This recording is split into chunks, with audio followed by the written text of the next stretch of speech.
तो जिस तरह से बांग्लादेश के अंदर हालात जो है काबू से बाहर हुए और जिस तरह से दंगे वहाँ पर रिकॉर्ड किए, उससे तो पूरी दुनिया वाकिफ़ है। लेकिन अब बात की जा रही है 1.5 करोड़ हिंदू जो कि इस वक्त बांग्लादेश के अंदर निहायत मुश्किल का शिकार है। अब अटैक जो है हिंदुओं पे किए जा रहे हैं, हिंदू मंदिरों पे किए जा रहे हैं, हिंदू स्टूडेंट्स के ऊपर किए जा रहे हैं, सनातनियों के ऊपर अटैक्स किए जा रहे हैं। 1971 की अगर बात करें तो जब बांग्लादेश को ज़रूरत थी तो इंडियन आर्मी, इंडियन एयरफोर्स वहाँ पर पहुँची और उनके कहने के मुताबिक उन्होंने बांग्लादेश को बहुत सपोर्ट किया। तो क्या आज जब 1.5 करोड़ हिंदुओं की सेफ्टी की बात आ रही है तो क्या इंडियन एयरफोर्स वहां पर रेस्क्यू ऑपरेशन करेगी? क्या इंडिया जो है अपने बॉर्डर बांग्लादेशी हिंदुओं के लिए ओपन करेगा? क्या इंडिया जो है बांग्लादेश के अंदर अमन कायम करने में अपना किरदार अदा करेगा? ये बहुत से सवाल है जो कि इस वक्त सोशल मीडिया के ऊपर ट्रेंड कर रहे हैं और बहुत ज़्यादा सोशल मीडिया पर बांग्लादेशी हिंदुओं को सपोर्ट की जा रही है। और मेरा आज का जो वीडियो है मैं भी बांग्लादेशी हिंदुओं के सपोर्ट में बना रही हूँ कि भाई आपका रिलीजन कोई भी हो, लेकिन आप माइनॉरिटी हो, वो हिंदू, सिख, ईसाई, जैन, बौद्ध कोई भी हो, कभी किसी माइनॉरिटी को टारगेट ना करें। और एज अ मुस्लिम ये हमारा फर्ज भी बनता है कि हम माइनॉरिटीज को प्रोटेक्ट करें। जय श्री राम दोस्तों, मैं सुनील चौहान हमेशा की तरह आप सभी का स्वागत करना चाहूंगा हमारे और आपकी YouTube channel reaction with review पे। तो दोस्तों, हालांकि वो दिन मैंने पहली वीडियो में कहा था, लेकिन अब वो दिन अब देखने को मिल रहा है। बांग्लादेश में आखिरकार हिंदुओं के साथ जो नहीं होना चाहिए वो होना शुरू हो चुका है। उनके मंदिर गिराया जा रहा है और उनके साथ ना ही अच्छा व्यवहार किया जा रहा है। तो दोस्तों, बाकी की बातें सुनेंगे हम इस वीडियो के आगे। दोस्तों, चैनल पर अगर नए हो, वीडियो अगर पसंद आए तो प्लीज यार वीडियो को एक लाइक, शेयर, कमेंट बॉक्स में अपने रिएक्शन के साथ चैनल को सब्सक्राइब करके नोटिफिकेशन बेल को भी जरूर ऑन करें। चलिए दोस्तों, फिर बिना देरी की वीडियो स्टार्ट करते हैं।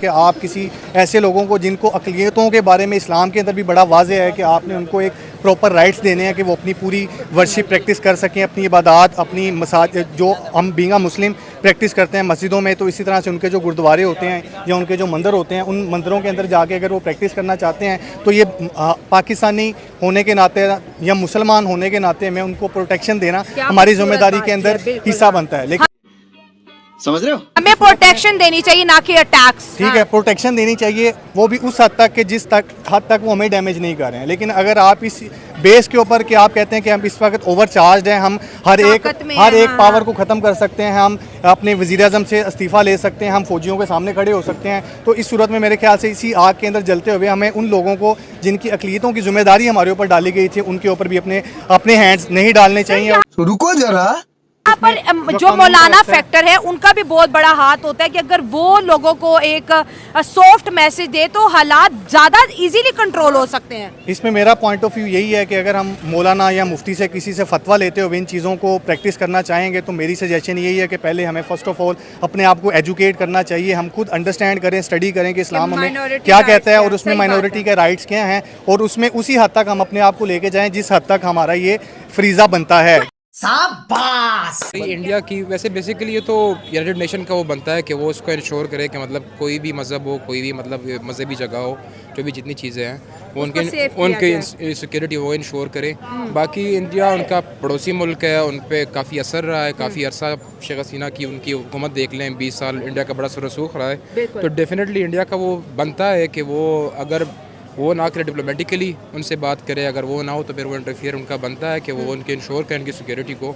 अगर इस तरह है जिस तरह आप कह रही हैं, यही नहीं तो बिल्कुल उनका बनता है कि वो डेफिनेट इंटरफियर करे और अपने जो हिंदूज़ हैं उनको सिक्योरिटी मंदिरों की या जो भी है, ये जैसे लड़कियों का रेप होता है, ये तो हर जगह गलत है, जो भी करे तो लेकिन आपने कभी सोचा अगर इस्लामिक कंट्री में इस तरह धरने होते हैं, वो सियासी धरने हो या आवाम के अपने मसाइल हो, ये सारा एग्रेशन मुस्लिम जो लोग हैं, कुछ जुमातें कह दे, सारा एग्रेशन हिंदुओं पे क्यों निकालते हो? वो बेचारे तो जैसे यहाँ पर अब ख़त्म होने के करीब आ गए हैं, हिंदू पॉपुलेशन हमारे पास 2-3% ही रह गई है, खत्म, या कहीं कहा जाता है कन्वर्जन होगी, कहीं कहा जाता है मुल्क छोड़ के चले गए, कुछ कहते हैं यहाँ से मतलब अगवा, बहुत कुछ है यहाँ पर, ठीक है, लेकिन ऐसा क्यों होता है?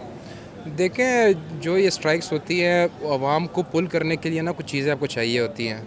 जैसे वो उन्होंने स्टार्ट में पुल करना इसलिए किया कि स्टूडेंट्स को राइट्स नहीं मिल रही थी, तो वो लोग निकले हैं, फिर उसको ज़रा एक नया टच लोगों का जज्बा वो करने के लिए ना उनको सोचा कि अक्सरियत मुसलमान है, अगर हम कुछ इस तरह एक्ट करते हैं कि ये लोग इस्लाम के ख़िलाफ़ हैं, इस तरह कुछ हुआ है, तो मतलब आवाम ज़्यादा निकलेगी, मजहबी लोग भी निकल जाएंगे, ज़रा सेकुलर माइंडेड है वो भी निकल जाएंगे।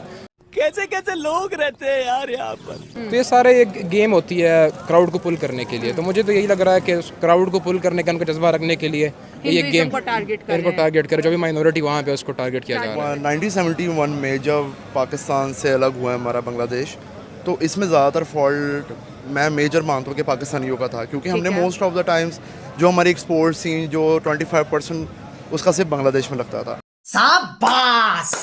बाकी जितनी एक्सपोर्ट्स थी सारा हमारा पाकिस्तान में लगा है। ठीक है। अब देखा जाए कि जब भी कोई बांग्लादेशी इस्लामाबाद में आता था वो यही कहता था कि मुझे यहाँ से बांग्लादेश की खुशबू आती है।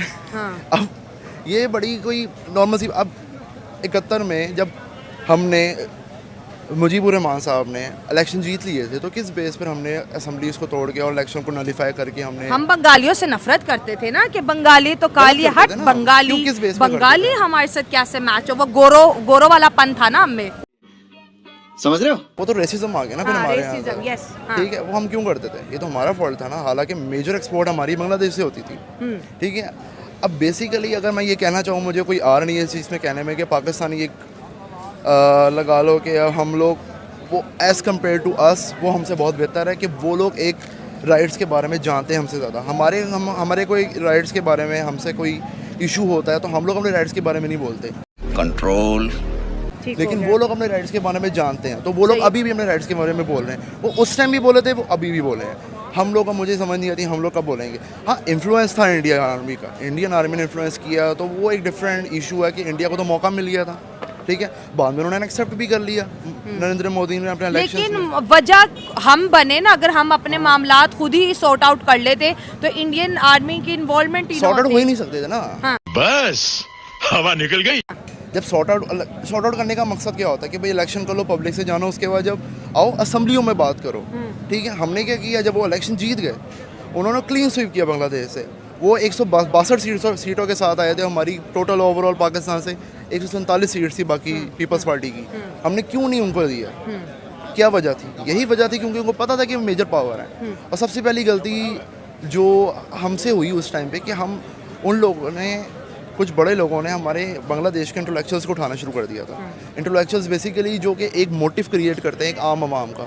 सही बात उन्होंने है, वो एक मोटिव हाँ। उन्होंने कहा अपने इंटेलेक्चुअल्स बंदर को उठा लो। उन्होंने इंटेलेक्चुअल्स बंदे उठाए। जब नई बात है कि आवाम तक बात पहुँच गई, हम लोगों ने फिर वो किया जो कि नहीं करना चाहिए था। दोस्तों, आज जो ये बांग्लादेश के हालात है ना, ये वीडियोस मैंने पहले भी अपलोड की थी, हालांकि किसी ने उसको वॉच नहीं किया क्योंकि हमारे तो छोटे मोटे चैनल है, उसको कोई वॉच क्यों करेगा। लेकिन उसमें भी मैंने ये बात कही थी कि बांग्लादेश में ये जो आग इस वक्त जल रही है वो आने वाले टाइम में हिंदुओं को लेकर जरूर भड़केगी और हिंदुओं के ऊपर खतरा मंडराएगा। और जो कि अब बांग्लादेश में होता हुआ नजर आ रहा है, मंदिर गिराए जा रहे हैं और लोगों को वहां से बाहर निकाला जा रहा है, तो अब इसमें इंडियन एयरफोर्स वो इन्वॉल्वमेंट नहीं होगी तो और कौन होगा, क्योंकि 1971 में भी वो इन्वॉल्वमेंट हुई थी और अब भी इंडियन की इन्वॉल्वमेंट होना बहुत जरूरी है, क्योंकि उस टाइम बांग्लादेश ने मदद मांगी थी और आज वही बांग्लादेश आंखें दिखा रहा है। तो दोस्तों, फिलहाल यही तक थी हमारी वीडियो। आपको कैसी लगी हमारी वीडियो और आपका क्या रिएक्शन है दोस्तों, कमेंट बॉक्स में कमेंट करके जरूर बताएं। दोस्तों, क्या था ये पाकिस्तानी जो भी इन लोगों का रिएक्शन था, क्या आप उससे सहमत हैं? प्लीज यार चैनल में कमेंट बॉक्स करके कमेंट में जरूर बताएं दोस्तों। और चैनल पर करने हो तो एक वीडियो को एक लाइक, शेयर और कमेंट जरूर करें। मिलते हैं आपसे नेक्स्ट वीडियो में, तब तक के लिए जय हिंद, जय भारत।